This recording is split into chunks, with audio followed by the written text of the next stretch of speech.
કારણ કે ગુજરાત જ આણંદમાં, કારણ કે આ મુખ્યમંત્રી જ આણંદીબેન. કેવું આણંદમાં ગુજરાત. નડિયાદ જાવ તો આણંદ આવે.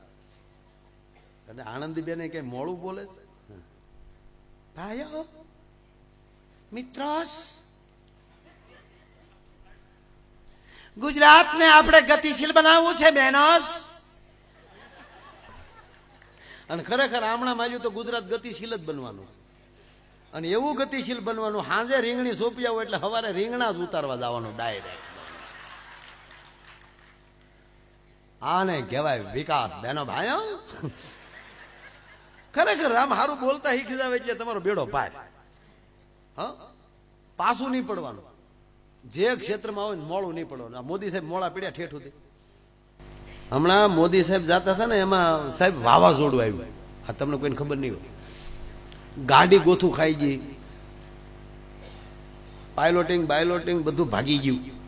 મોદી સાહેબ એકલા ગાડીમાં લઈને ઉતરીને મીડ્યા દોડવા, પણ પવન નામ ઉડતા જ આવ્યો.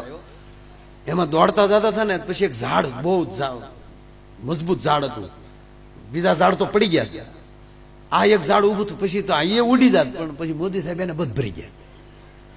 2 કલાક ઝાડને બધ ભરીને ઉભા રહ્યા. 2 કલાક પછી પવન થંભી ગયો. મીડિયાને ખબર પડે કે મોદી સાહેબ એકલા ત્યાં ઉભા. પબ્લિક દોડી ત્યાં ભાષણ ચાલુ કરી નાખ્યું.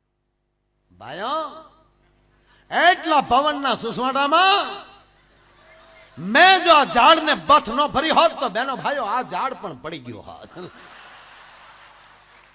મોડું પડવું જ નથી. આ ઝાડને મેં બચાવ્યું છે બેનો ભાઈઓ. કોઈનો આભાર જ માનવો નથી.